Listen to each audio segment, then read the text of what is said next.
Hey hey hey!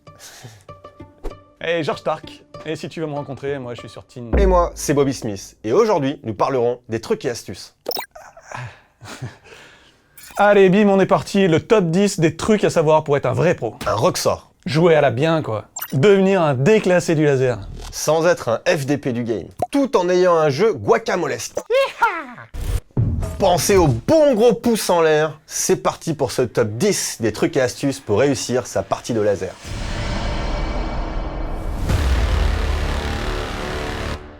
Allez, numéro 10. Alors quand tu choisis une cible sur laquelle tu vas tirer, surtout n'en change jamais. Tu restes concentré dessus et tu n'arrêtes jamais d'essayer de la shooter. Jamais tu changes, ce sera mieux pour tout le monde.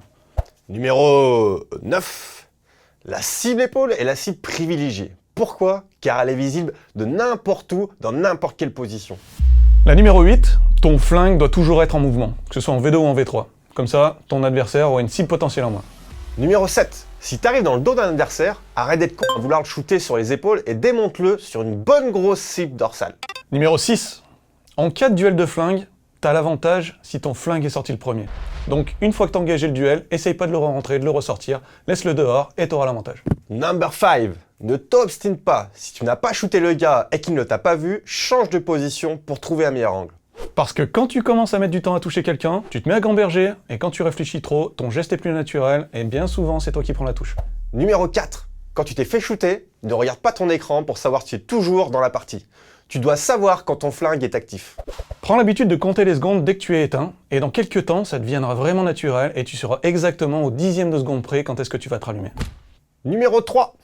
Quand tu es face à deux joueurs et que tu commences à shooter sur le premier, reste toujours sur le même et ne change pas de cible. Parce qu'à chaque fois que tu changes de cible, tu perds quelques secondes à recentrer ta visée. Numéro 2. Quand tu as plusieurs adversaires en face de toi et que tu les reconnais, tu as deux possibilités. Alors soit tu te la joues salade de middle sans coup, et tu essayes de toucher le moins fort, sachant très bien que le deuxième va te toucher tout de suite après. Et tu limites donc la casse. Tu ne gagnes rien mais tu ne perds rien. Soit tu te la joues comme un vrai, à la Raptor, bien sûr de toi, et tu shootes en premier le plus fort. Et dans ce cas, tu auras aussi la possibilité de toucher les autres un peu moins forts et donner un bel avantage à ton équipe.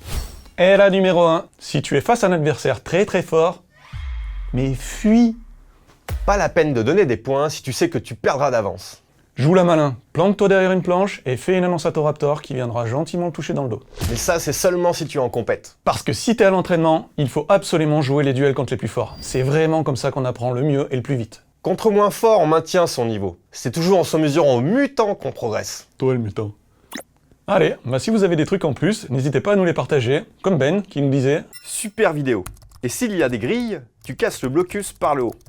Faites preuve de bon sens, évitez de faire un blocus dans une zone avec des grilles juste au-dessus de vos têtes. Vous aurez l'air de ça en fait. » Allez, dites-nous si vous avez aussi des trucs et astuces. On filera une partie pour 10 joueurs aux meilleurs commentaires. Bah allez, bah à la prochaine. Et il manque une blague de fin, non?